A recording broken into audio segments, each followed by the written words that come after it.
Welcome back to my channel.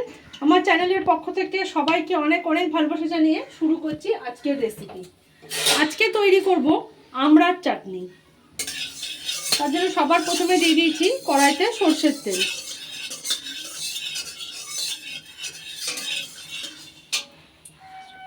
কড়াইতে তেল কিন্তু গরম হয়ে গেছে, দিয়ে দিচ্ছি 5 ফোড়ন।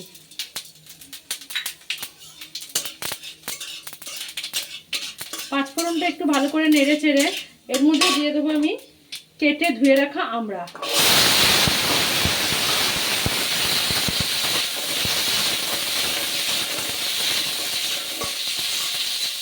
দিয়ে দিচ্ছি লবণ স্বাদ অনুযায়ী,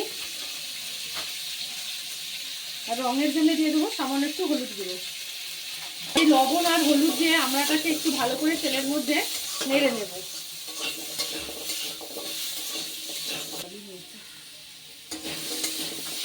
দেখুন এটাকে কিন্তু ভালোভাবে একটু ভেজে নিয়েছি। এবার এর মধ্যে দিয়ে দেবো পরিমাণ মতন জল।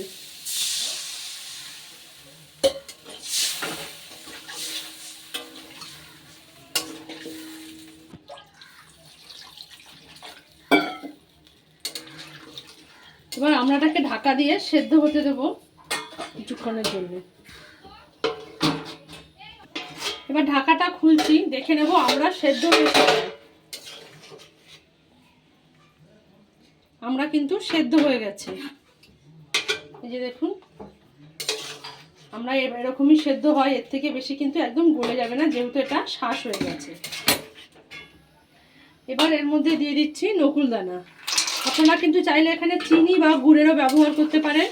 আমি এখানে নকুল দানা দিলাম। এবার এই নকুল দানা দিয়ে গ্যাসের আগুনটা কম করে কিন্তু আবারও ঢাকা দিয়ে রাখবো, যতক্ষণ না নকুল দানা গলে আমড়ার সাথে মিশে যাচ্ছে। ঢাকাটা খুলছি।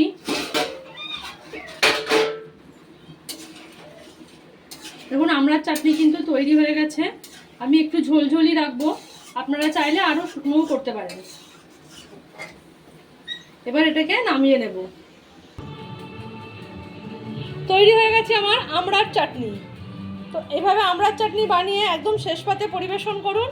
আর প্লিজ চ্যানেলটা সাবস্ক্রাইব করুন, লাইক শেয়ার কমেন্ট করে পাশে থাকবেন। সবাইকে অনেক ধন্যবাদ।